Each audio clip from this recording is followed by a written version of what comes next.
Salut les copains. Une vidéo pour vous donner plein de news. Quelques petites nouvelles du moment. Quelques. Plein. Bon d'accord, quelques. Ah, je sais pas. On s'emballe un peu. On s'emballe. Mais surtout. On va enfin... Pourquoi enfin? Bah si, parce qu'on n'en a pas parlé jusque-là. Ok, on va vous dévoiler notre nouveau projet. Et en fait, il y a eu des changements. Eh ben, c'est pour ça qu'on n'en a pas parlé jusque-là. C'est parce qu'on n'aime pas trop parler de projets tant qu'ils ne sont pas vraiment clairs dans nos têtes. Bah, moi, c'était limpide dans ma tête. Oui, mais on savait qu'il pourrait y avoir des petits aléas, des petits... Voilà, des Bon, petits alors, couacs. vous savez quoi?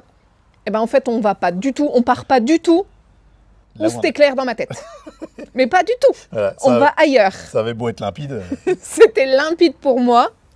Oui, mais je ne suis pas seule décisionnaire non plus. Eh ben non. Bon, bref. Alors, des petites nouvelles du moment. Aujourd'hui, je suis hyper contente. Enfin, non, je suis hyper contente et un peu angoissée. Ouais, c'est contradictoire. Bon, je vous explique. Première chose qui est Explique-moi angoissante. aussi, parce que je sais pas ce que tu vas dire. Bah, ça fait quand même 3 jours qu'on n'a plus aucune trace du bateau. C'est vrai. Bon, je dis ça, je dis rien. On a perdu sa trace aux Bermudes. Ouais. Bermudes? Je sais Ouais. pas, moi, j'ai toujours entendu parler du triangle des Bermudes. Bah, site vraiment bien connu pour les mystérieuses disparitions. Et bah, bon, bah, ça fait 3 jours que le bateau n'a pas émis de signal. Et là, dernière position, il est vraiment au-dessus de l'île des Bermudes. Alors, je sais pas si vraiment il faut s'inquiéter ou si c'est juste parce que comme il est en pleine mer, Bah, oui. il n'y a plus de signal. Il n'envoie pas des signaux normalement tous les jours, hein, quand il est en pleine mer. Non, il me semble qu'effectivement sur la traversée jusqu'à Halifax, il y avait une période comme ça où on n'avait pas une nouvelle. Donc pour l'instant, on panique pas encore complètement. Alors, voilà, Mais tout va bien. Mais quand même. Si, tout va bien. Bon, sinon, aujourd'hui, je suis hyper contente aussi parce que bon, je raconte un peu ma life encore. Bah, oui. Mais parce que j'ai eu un nouveau rendez-vous médical et visiblement, je récupère pas trop mal. Ça se passe bien. Enfin, je suis hyper contente. Donc, c'est très encourageant. C'est sûr que là, je peux reprendre le départ, qu'il n'y a pas de problème. Et c'est sûr que tu n'auras pas besoin de chirurgie. Pas de Et ça chirurgie. nous fait bien plaisir. Bah oui, parce que tant qu'à faire. Si on peut éviter des chirurgies, c'est pas vraiment inutile, mais enfin, quand on peut les éviter, c'est toujours mieux de les éviter, je pense. Donc voilà, donc pour ça, je suis contente. C'est très encourageant, effectivement. Et moi aussi, je suis bien content. D'autres petites nouvelles, eh ben, tous nos meubles qu'on a ramenés dans notre nouveau garde-meubles, eh ben, on ramène quelques petits trucs par-ci, par-là, on nettoie et puis on va mettre en vente, comme notre canapé bientôt, des matelas des enfants. En fait, c'est vrai qu'il y a un petit peu de travail quand même, parce que comme ça a été stocké pendant une année, alors dans un garde-meuble bien sec et tout ça, il n'y a pas de problème là-dessus. Par contre, c'est quand même pas non plus quelque chose de chauffé, enfin, c'est pas une pièce chauffée comme une maison. Donc forcément, ce qui est en tissu et tout ça, tout a pris une petite odeur de stockage, on va dire. Donc là, par exemple, ça fait, depuis qu'on a ramené le camion ici, bon, on a laissé les matelas qu'on avait encore dans la maison, histoire que cette petite odeur de stockage s'en aille ou ce genre de choses. Donc il est vrai que le canapé, parce que c'est un canapé en tissu complètement déhoussable, donc les housses sont lavables. Bah, on va tout laver. Voilà, on a tout ramené dans la maison pour pouvoir tout déhousser, tout laver avant de mettre en vente. Donc c'est pour ça que pour ceux qui se sont un peu abonnés au compte Vinted et le Bon Coin. et le Bon Coin qu'on avait cité la dernière fois, c'est pour ça que pour l'instant il n'y a pas grand-chose. On va mettre nos vélos de route également. Nos vélos de route, en fait, ils étaient dégonflés, forcément, depuis le temps. Donc on a tout regonflé, on a tout remis en état et on attend de voir s'il n'y a pas du tout de soucis au niveau des pneus. Alors, je vois pas trop pourquoi il y aurait des soucis, mais voilà, c'est pour cette raison qu'on ne se précipite pas et qu'on n'a pas encore mis toutes les annonces parce que on veut que ce soit transparent et que ce soit clair en fait. Comme tout ce qu'on fait en fait, à chaque fois qu'on met quelque chose Ouais, en on vente, essaye toujours qu'il soit nickel. Voilà. Bon, passons à ce dévoilation de projet. Alors, on va vous expliquer un petit peu le cheminement. Le cheminement, exactement. Lorsque nous étions à Playa del Carmen, et qu'on a pris cette décision de rentrer. Non, même pas. Non, tu veux venir encore avant. Ouais. Ok, vas-y. Je suis encore avant. Alors, je suis né en 1979. Non, je pense... non, pas vraiment depuis le début. Mais non, je vais faire court. Ok. Lorsqu'on était encore à Playa del Carmen, à un moment, après la naissance de Manao, j'ai réfléchi et ça partait un peu dans tous les sens dans ma tête. Pas besoin de situer après la naissance de Manao parce que tu réfléchis tout le temps en fait. Ouais, mais encore plus là, parce qu'il y a eu mes crises d'angoisse, il y a eu tout ça, et je sais pas, ça m'a fait un gros chamboulement. Et j'ai remis plein de choses en question, et notamment sur le fait que Saona grandisse, en me disant, elle va plus vouloir voyager très longtemps encore avec nous. Et là, je me suis dit, on perd trop de temps, je veux pas qu'on remonte encore une fois en Alaska comme c'était prévu, parce que je me suis dit, il y a beaucoup de vent là par contre. Ça devrait supporter, normalement, ces petites moumoutes là. Moi, je l'ai dans le dos, alors ça devrait aller. Ouais, moi il est un peu sur le côté, c'est ce qui me fait peur. Je vais me coller à toi, comme ça. Et en fait, à ce moment-là, c'est pour ça que j'ai remis en cause le projet initial d'aller en Alaska, parce que je me disais, ça nous fait repasser encore au Mexique, ça nous fait repasser encore aux États-Unis, pour aller, certes, dans une nouvelle destination, mais les entre-deux, c'était des choses qu'on avait déjà faites. Alors, et pour moi... Moi, je te disais quand même, à ce moment-là, on peut repasser par les mêmes secteurs sans refaire pour autant les mêmes choses. Oui, c'est tellement vaste. Qu'on n'a pas encore faites aussi, que forcément, voilà. Je suis d'accord. Mais en fait, voilà, dans ma tête, c'était ça. Donc, on avait pris la décision d'aller directement en Amérique du Sud. L'Amérique du Sud, on en rêve depuis très longtemps. Ça a toujours été le projet. Vous le savez, lorsque le Covid est arrivé, en fait, on était arrivé en Amérique du Sud et on avait commencé, on était en Colombie. Quand on a été confinés pendant longtemps chez Kika et Anouar, qu'on embrasse. Ah oui, on fait des bisous. Bon, après, il y a eu le Covid, on est rentré, les frontières terrestres sont restées fermées, bah c'était comme ça. Donc forcément, vous imaginez bien que c'est toujours dans nos têtes. Mais depuis ce temps, en fait, et depuis l'annonce de la grossesse, bah on s'est dit, on peut plus y aller parce qu'il y a trop de haute altitude.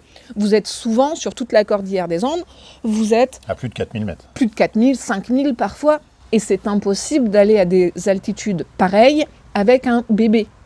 Parce qu'en général, il faut au moins avoir un enfant qui sera en mesure de dire s'il a mal à la tête. Et dans ce cas-là, on s'arrête, on redescend, enfin voilà, un enfant qui commence à pouvoir s'exprimer. Parce que pour nous, c'est facile, pour les grands enfants, c'est facile. Si ça va pas, eh ben, ils nous le disent. Mais c'est vrai que s'il peut pas parler, eh ben, c'est plus compliqué. Un bébé, c'est compliqué parce que s'il se met à pleurer, là, c'est un peu panique à bord. Est-ce qu'il a mal à la tête? Il pleure parce que il a un problème avec l'altitude ou il est en train de sortir une dent, en fait. C'est un petit peu difficile de le savoir. Donc, on s'était toujours dit, il n'y aura pas d'Amérique du Sud pour l'instant. On va attendre que Manao grandisse. Mais en fait, c'est parce que à chaque fois, on pensait Amérique du Sud dans sa globalité. Tout faire. Donc, cordillère des Andes, jusque dans le sud du Chili, de l'Argentine, et remonter jusqu'au Brésil. Enfin voilà, pour nous, c'était l'Amérique du Sud, c'était ça. C'était le projet initial avec le camion. Mais en fait... Et après, on s'est dit, mais en fait, il y a tellement de choses à voir qu'on pourrait ne pas arriver en Colombie pour ne pas passer les montagnes, et arriver... en Argentine ou en Uruguay. Argentine ou Uruguay. Et en fait, il y a déjà plein de choses à voir entre le Brésil, l'Uruguay justement, l'Argentine jusqu'à Ushuaia. On peut quand même aller au Perito Moreno, on peut quand même aller à la péninsule de Valdés, on peut quand même aller voir les chutes d'Iguassou. Bref, plein de choses qui font déjà rêver. C'est déjà très vaste. Et donc, on s'est dit, ok, allez, moi je voulais que ça envoie du lourd parce que, vous savez, dans nos super souvenirs, il y a par exemple l'Islande. L'Islande, on en garde un magnifique souvenir tous ensemble, mais c'est vraiment... C'était un merveilleux voyage. Un peu cher, c'est vrai, mais un merveilleux voyage. Et mon idée, c'était un petit peu ça, qu'on reparte sur quelque chose de nouveau, une nouvelle dynamique. Donc on s'est mis à chercher un camping-car sur place, mais en fait, on n'a rien trouvé, parce que là aussi, on est en décalage par rapport à la saison. Parce que les familles qui partent, en général, partent souvent pour 10-12 mois et revendent leur véhicule à l'approche de l'été. C'est ça, c'est d'été à été. Donc là, on est entre les deux, c'est pas facile. De l'été européen. On en avait quand même trouvé un, mais on était les deuxièmes dessus et les premiers ont finalisé. Et puis, il était quand même un peu cher, un peu au-dessus du budget qu'on veut allouer à ce nouveau projet, à ce nouveau véhicule en tout cas. Il était en Colombie, mais ça, il y avait moyen de s'arranger. C'était faisable qu'il repasse. Un peu, ouais. C'était faisable. Et c'était presque le seul qu'on trouvait aussi en 6 places. Notre problème, entre guillemets, mais c'est que forcément on est nombreux et y a peu de véhicules, en tout cas européens, homologués en 6 places parce que pour les Canadiens qui nous regardent, ils savent peut-être pas, mais les camping-cars européens sont en moins de 3,5 tonnes. Sont limités, et du coup, forcément, plus on rajoute de places assises, plus ça enlève du poids, puisqu'on compte une personne, en général, sur 75 kilos. 75 kilos pour une personne, sur une homologation de camping-car. Bon, donc c'est très difficile de trouver des camping-cars à 6. Pas impossible, attention, hein, mais plus difficile. Plus et difficile. il n'y en avait pas sur le marché directement sur place. Alors, là, quand on est rentré, on s'est dit, s'il n'y en a pas sur place, on va en trouver un chercher en français France. et on va l'emmener. Cette solution, en fait, nous plaît de moins en moins. Vous l'avez vu, on a quand même galéré à trouver des modèles. On est allé chez Cyril et Eddy. Ils nous ont conseillé 2-3 modèles, mais franchement, on ne trouve pas vraiment chaussure à notre pied. Il y a quand même des modèles Oui, ça qui existe. conviennent. Pas évident de les trouver non plus sur le marché en occasion dans notre budget. Ça, c'est une autre histoire. Mais il y a un autre inconvénient à faire un shipping qui part de l'Europe jusque Montevideo, par exemple. En Uruguay. C'est le délai. En fait, c'est un shipping assez Très long. ouais, entre 6 semaines et 2 mois. En général 6 semaines, je Ouais. crois, mais on a eu des retours de famille qui ont eu 2 mois parce qu'il y a eu des retards en mer, des retards administratifs au déposage et Au dépôt. récup. Il y a des récupérationnage, C'est ça. c'est ça. Bon, il y a eu des soucis aussi à la dépose ou à la récupération. Ouais. Enfin, c'est toujours un peu compliqué, mais on s'est dit, si on ne trouve pas, il faut bien qu'on l'amène sur place. Donc, vous l'avez compris, c'était vraiment notre projet, le nouveau, d'aller en C'était Amérique du Sud. Qu'on ne vous avait pas dévoilé, c'était ça, la nouvelle destination, avec un nouveau véhicule qui serait plus simple, un camping-car pour nous 6. Voilà, c'était ça. Parce que en fait, on se dit que pendant la toute petite enfance de Manao, ce sera un véhicule plus adapté et plus simple. Et pas trop cher aussi, parce que y a d'autres véhicules qui pourraient être adaptés, bien évidemment, mais c'est pas dans le budget qu'on veut allouer cette fois-ci. C'est ça. Alors ensuite, il y a 2 choses qui rentrent encore une fois en ligne de compte, c'est que quand on a pris ces décisions de rentrée, on n'avait pas prévu la panne de Clyde, forcément. On n'avait pas prévu 1 mois bloqué au Mexique, du coup, et de retard sur le retour des véhicules. Et Plus du coup, là, il faut compter environ 1 mois aussi pour la réparation, la avant de le réparation et tout ça. Parce qu'on attend qu'il soit là pour confirmer le diagnostic et ensuite commander les pièces, etc. Donc ça va prendre un petit peu de temps et on Bien sera 1 mois. facilement à 1 mois. Donc Donc, ça fait 2 mois. 2 mois de retard sur notre planning. Et là, moi, je continue de dire si, on va en Amérique du Sud, on va en Amérique du Sud, c'est ce que je veux. Enfin, Le problème, c'est qu'on va arriver en Amérique du Sud, qui est donc dans l'autre hémisphère par rapport à chez nous. donc les saisons sont complètement Et donc, inversées. les saisons sont inversées, et en fait, on va arriver à la fin de l'été, voire au printemps. Là-bas, pas au printemps, à l'automne. Oui. Oui, à l'automne. Donc, en fait, pas la bonne saison si on veut descendre, par exemple, jusqu'à Ushuaia. C'est comme l'Alaska, par exemple, ou l'Islande, on y va un peu moins en hiver, c'est moins facile. Il fait moins froid quand même qu'en Alaska. Oui, mais bon, c'est moins adapté, en tout cas, par rapport à ce qu'on veut faire. Et en fait, il y a une vidéo, la vidéo des Ambis, de la Ambis Family, où De en Cédric fait, et Jen, ouais. Jen expliquait face caméra que en fait, leur voyage en Alaska avait été un petit peu difficile parce que justement, la météo était difficile Ils étaient très en arrière-saison. et qu'ils étaient confrontés à la nuit qui tombe très tôt, à des températures fraîches, qu'avec de jeunes enfants, c'est plus compliqué, etc. De la pluie, et du coup, ils sont allés très vite, ils ont beaucoup roulé sur une très courte période, et finalement, c'était... Pour fuir un petit peu Voilà, ces températures. Et en fait, ça a résonné à ce moment-là en moi quand j'ai entendu ces propos. Et là, je me suis dit, est-ce que j'ai tort ? En fait, je me suis demandé, et j'ai dit à Tom, est-ce que tu crois qu'on a tort ? Surtout moi, je voulais vraiment, c'était le truc. Je voulais aller à la péninsule de Valdez, mais en plus, on arrivait un peu tard. Donc, c'est plus le moment des orques. Mais on disait, dire on va qu'on- rouler, on va on y verrait pas aller. des orques. On verrait des baleines, des lions de mer, mais pas des orques. Alors qu'on Et on voulait rêve de vraiment voir y des aller orques. pour les orques. Et voilà, donc je lui ai dit, tu crois qu'on fait fausse route ? Est-ce que j'ai tort de vouloir à tout prix qu'on aille là-bas alors que ce ne sera pas la meilleure saison ? Est-ce que ça va être moins agréable ? Et il est vrai qu'on sait que la météo joue un rôle important. Nous, on a fait l'Islande et si on l'a autant adoré, bon, je pense que c'est un pays que les gens aiment beaucoup en général, mais on l'a fait aussi sur un été où ils n'avaient pas eu un été aussi formidable depuis 20 ans. C'est ce que Ouais, nous disaient de les juin- locaux. De juin à septembre, c'était la période parfaite. Et il est vrai que quand il fait un peu froid, et même si vous avez de la pluie, mais si le lendemain il y a soleil, c'est quand même super chouette. C'est vrai que se taper un mois, par exemple, non-stop de pluie, c'est tout de suite plus difficile, surtout quand on a, comme nous là, avec Manao, un jeune enfant qu'il va falloir couvrir. Il est un peu inactif, c'est plus compliqué. Donc j'ai réfléchi. Et je me suis dit, peut-être que je m'obstine pour rien. Et en plus, on ne trouve pas de véhicule.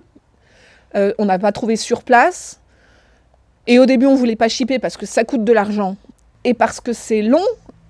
Et surtout qu'on a encore perdu 2 mois de plus. Enfin, parce qu'en fait, on ne peut pas, là, on n'a pas les finances pour acheter le nouveau véhicule si on n'a pas vendu Bonnie et Clyde. Ou au moins un sur les deux. Bonnie, ou au moins Clyde. Exactement. Donc finalement, on a réfléchi et on s'est dit, c'est peut-être pas pour rien que ça s'alignait pas. C'est peut-être parce que il faut peut-être pas y aller tout de suite. C'est peut-être une erreur. Peut-être qu'il vaudrait mieux qu'on attende encore quelques mois pour y aller à la bonne saison.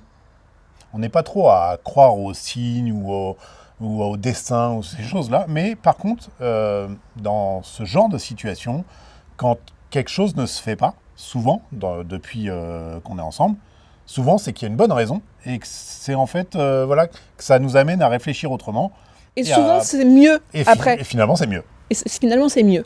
Donc voilà. Donc on s'est dit, on va attendre et reporter l'Amérique du Sud de quelques mois. Donc, mais on veut toujours y aller. Là, on s'est dit, on va à où ? La bonne saison. Et en fait, attends, je vais vérifier si ça filme toujours parce que. Vas-y. Est-ce que ça filme toujours ? 17 minutes ! Déjà 17 minutes. Oh my god, mais qu'est-ce qu'on cause ? Surtout toi. Non, je crois pas qu'il y ait que moi là. Si, non, je crois pas. Mais c'est parce que tu te parles tellement bien que moi je bois tes paroles. Bon, et du coup, on savait plus trop. On était en plein questionnement de savoir où aller. Et on discutait sur notre groupe WhatsApp avec les amis, avec les hérouillards, avec les vadrouilleurs. Bon, parce qu'en fait, en réalité, on se parle plusieurs fois par semaine et tout ça. Très souvent.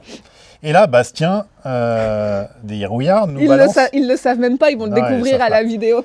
Il balance sur le groupe une petite annonce qu'on n'avait pas vue parce qu'on cherchait pas du tout dans ce registre-là. Moi, je l'avais vu passer sur un groupe de voyage, mais en fait, je n'avais pas cliqué parce que c'est pas le secteur dans lequel on cherchait. Et il nous dit, mais regardez celui-là comme il est bien, il serait hyper adapté pour vous. Mais à la base, on dit, oui, mais il n'est pas au bon endroit et c'est pas du tout le projet. Et du coup, je vais voir le véhicule et je dis, ah ouais, il est vraiment bien, dans notre budget, il a l'air vraiment, vraiment bien. Et en fait, il nous envoie une petite annonce d'un camping-car américain, un VR américain, un classe C, qu'on vous présentera plus en détail plus tard, au moins des petites images un peu plus tard, tant que c'est pas vraiment fait, même si c'est bien engagé.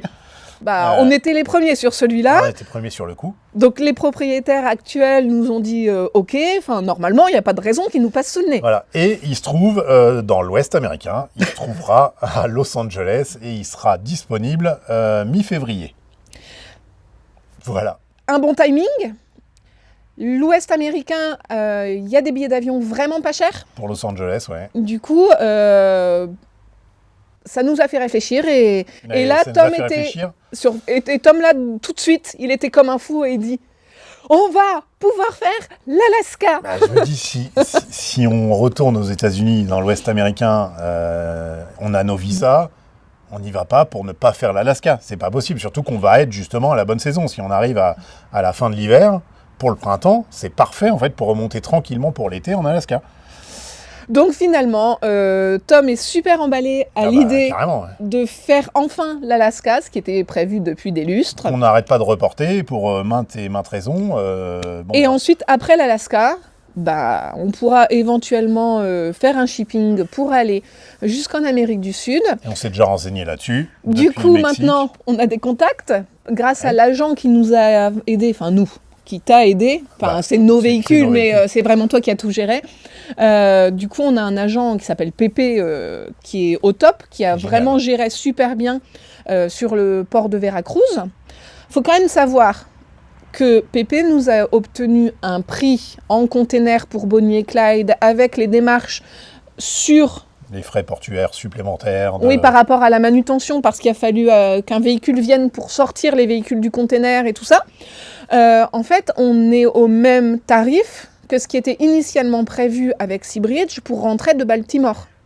Donc, il nous a eu des prix en RoRo, en roll-on, roll-off. C'est-à-dire que les véhicules sont garés sur le pont du bateau, en fait, à l'air libre.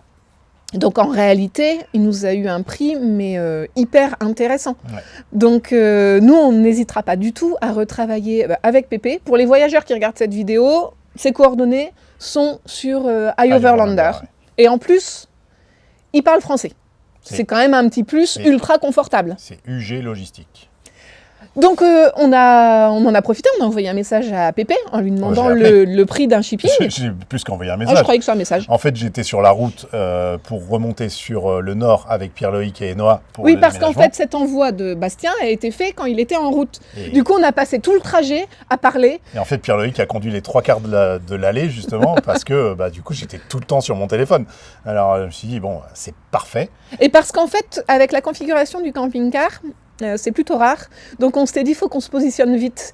Et ça me ressemble tellement pas de prendre une décision rapidement. En général, j'étudie les plans jusqu'à Z avant de prendre une décision. Je crois que c'est la première fois qu'on prend une décision de ce genre aussi rapidement. Mais on s'est dit, en fait, ça a l'air parfait. Tout le timing est bon. Le véhicule est parfait. Dans nos prix, le projet a l'air génial. Et on ne veut pas passer à côté, en fait. Et ce qu'on s'est dit rapidement, c'est que je pense qu'avec un bébé, le classe C est idéal. Ouais. Par rapport au confort, de ne pas avoir deux espaces séparés entre la cellule habitable. Une caravane plus une voiture, quoi. Oui, parce qu'on aime énormément, nous, les véhicules articulés, d'avoir une voiture et tout ça. Là, forcément, on ne l'a pas. Mais par contre, par rapport aux besoins d'un bébé, lorsqu'on va rouler, etc., je trouve ça très confortable. Ce sera pas le véhicule de toute notre vie, mais c'est pas grave en fait. Là, on a un besoin actuellement par rapport à Manao. Qui va convenir à toute la famille. En fait, c'est ce que j'allais dire. En fait, on a un besoin par rapport à Manao, oui, mais on avait aussi une demande de sauna, et ça on l'avait déjà dit, qui voulait une grande salle de bain. Bah alors là, dans un VR américain, elle est servie, il y aura de la place, et en plus, il y a des miroirs partout. Elle qui voulait des miroirs en pied, elle pourra se regarder. Hein. Il y a plein de rangements, elle va pouvoir emmener plein d'affaires. Enfin voilà, tout est parfait. On vous en parlera un peu plus en détail, bien sûr, dans une prochaine vidéo. Mais voilà. Donc voilà, nouveau projet. Comment on l'achète, ce camping-car ? À distance. On a fait un appel en visio. Avec les propriétaires actuels qui sont français. Hein. Ok, il n'est pas parfait parce qu'on a un petit budget. Il a des petits défauts. En tout cas, il n'a pas de problème d'étanchéité. Il y a déjà eu des petits accros, des machins. Il y aura sûrement du petit bricolage à faire à droite à gauche. Ouais, il n'est pas complètement parfait, mais en tout cas, au niveau mécanique, ça roule. Au niveau de sa configuration, elle est juste parfaite. C'est exactement ce qu'il nous fallait. C'est le véhicule presque dont on rêvait au niveau de la configuration intérieure. Carrément. Sans qu'on ait besoin de faire de travaux. Vous le savez, on vous avait dit qu'on n'avait pas envie de faire des travaux actuellement. On voulait pouvoir partir tout de suite. Enfin voilà, ça coche toutes les cases. Sauna à sa grande salle de bain, un lit pour chaque enfant et des lits fixes. Ça, c'était pas pour moi forcément une absolue nécessité. Mais là, ça fait un lit quand même fixe pour Manao, un espace à l'écart pour quand il doit faire la sieste, etc. Bref, il cause. Il cause. Bref, il case. Ok. Il casse toutes les coches. Il casse toutes les coches. Oh my god. Donc j'y arrive pas. Je fais un AVC. En fait. En direct. Enfin, c'est pas direct là, mais je le publierai quand même. On peut faire le buzz avec ça. Donc, je voulais dire, il coche toutes les cases. J'ai un vrai problème. et on peut aller en Alaska. Alors oui, on avait à la base prévu un 4x4, un véhicule beaucoup plus d'expédition. Et peut-être qu'on peut se débrouiller autrement et on continue d'y réfléchir à ça. On sera peut-être pas tout seul. Et on sera peut-être pas tout seul. Ça, c'est pareil. Il va y avoir du nouveau. Du coup, pas pour nous, vous l'avez compris. Mais a priori, on sera pas tout seul. On vous en reparlera aussi très vite dans une prochaine vidéo. Hein, je vous l'avais dit, de toute façon, qu'on parlerait des nouveaux projets de Pierre-Loïc et Laure. Qui vont retourner aussi aux États-Unis. Eux, c'était prévu. D'ailleurs, ils ont laissé leurs affaires sur place. Alors, c'est là où c'est un peu dommage pour nous. C'est que si on avait vraiment prévu ça à la base. Mais on ne pouvait pas prévoir ça à la base. On aurait laissé les choses sur place. On partira plus léger, et puis c'est comme ça. Mais en tout cas, il a fallu ce cheminement, il a fallu la vidéo des Ambises Family. Il a fallu une intervention de Bastien, des Rouillards. Pour voir voilà. Et en fait, d'un coup... les amis voyageurs participent à notre nouveau projet, en fait. En fait, d'un coup, on s'est dit, OK, ouais, c'est bon, ça nous plaît, allez, on se lance, et voilà. Je n'ai jamais pris de ma vie une décision aussi rapidement. Non, mais vous le voyez, pour autant, on est assez surexcité de ça, parce que ça veut dire qu'on ne va pas rester là 6 mois, hein, qu'on va pouvoir, si tout va bien, au niveau de la vente des véhicules, parce que c'est ça aussi qui va nous faire enchaîner les projets. Voilà, si on arrive à vendre les véhicules comme il faut, rapidement, on va pouvoir vite partir à la date prévue, c'est-à-dire mi-février, fin février. Mi-février, on aimerait être sur place. Au plus tôt possible que le véhicule est disponible. Parce que sinon, ça voudrait dire le mettre en gardiennage et le récupérer un petit peu plus tard. C'est aussi possible, mais disons que voilà. On préférerait les rencontrer directement sur place pour qu'il y ait une passation de témoins en bonne et due forme, avec l'explication qui va bien sur le véhicule. On sait que c'est pas, voilà, c'est pas absolument sûr. Si, non, c'est sûr. C'est limpide, comme la destination à la base. C'est limpide. Comme de l'eau de Rhône. Voilà les copains, c'est une sacrée nouvelle ça, non? Nous on est contents, les enfants sont contents, parce qu'il y a ça aussi, les enfants sont très contents, même si vous n'avez pas leur avis tout le temps, parce qu'on ne les sollicite pas en vidéo à chaque fois, vous le savez, on discute énormément avec eux, toutes les décisions sont prises en famille, même avec Saona qui n'est pas là, hein. Heureusement maintenant les appels vidéo sont là et on l'a tout le temps au téléphone. Donc voilà, on est super contents. Dès qu'on a eu, de toute façon, avant même d'en parler sérieusement, on a direct montré le véhicule aux enfants. On a lancé les annonces. Saona a tout de suite dit, la salle de bain, c'est bon, c'est coché, c'est validé. Voilà. Après, soyons honnêtes, les garçons, eux, ils n'ont vraiment pas beaucoup de demandes. Les garçons, en fait, on aurait gardé Bonnie et Clyde, ils nous disaient, mais nous, on l'adorait. Saona aussi, elle adore Clyde. Elle adore sa vie à l'intérieur de Clyde et tout ça. Mais les garçons, ils nous disent, moi, dormir dans une tente, ça me va. Dormir là, dans des lits superposés, dans un grand véhicule américain, ça me va. Tout ce qu'ils veulent, c'est continuer de voyager pour le moment. Pour le moment. Et alors, ça, c'est pour ça qu'on en profite. On en profite. Et qu'on ne veut pas rester là, alors que l'envie de voyage est présente. Chez tout le monde. Voilà. C'est tout ?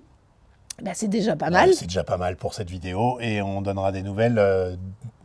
d'autres nouvelles bientôt, et des nouvelles de Pierre-Loïc et Laure aussi, parce qu'on a prévu avec eux de vous raconter leur histoire, leur projet, et éventuellement un nouveau véhicule. Ouais, c'est pareil, eux aussi. Ils partent dans tous les sens aussi, et là, on va voir mardi un véhicule. On ne les avait jamais entendus parler de ça, mais on va faire une visite avec eux, donc... ils sont emballés. Donc, on va filmer, ils sont complètement... dans l'idée de partager ça avec vous aussi sur notre chaîne, donc ça nous fait plaisir. Alors on vous en parlera bientôt. Voilà. Bon, comme vous pouvez le constater, en tout cas, nous on est contents de cette décision. Et frigorifiés. Même si à la base on voulait pas retourner là-bas parce qu'on trouvait que c'était un petit peu redondant, peut-être qu'il vaut mieux décaler juste de quelques mois pour arriver à la bonne saison en fait. Et comme ça la boucle sera bouclée et on arrive à la bonne saison. Et je pense que ça c'est le mieux. Donc, merci à tous les voyageurs qui, sans le savoir, nous ont aidés dans nos réflexions. Merci à Jen, parce qu'elle ne le sait pas, mais ça m'a fait cogiter. Merci aux Hérouillards aussi d'avoir trouvé notre véhicule. Et puis merci aux vadrouilleurs aussi, avec qui on discute souvent. Et puis merci à Pierre-Loïc et Laure qui nous aide beaucoup dans nos réflexions. Merci à tous ces amis voyageurs qui nous aident beaucoup au quotidien. Voilà. Et les copains, on vous embrasse et on vous dit à très vite. Bye bye.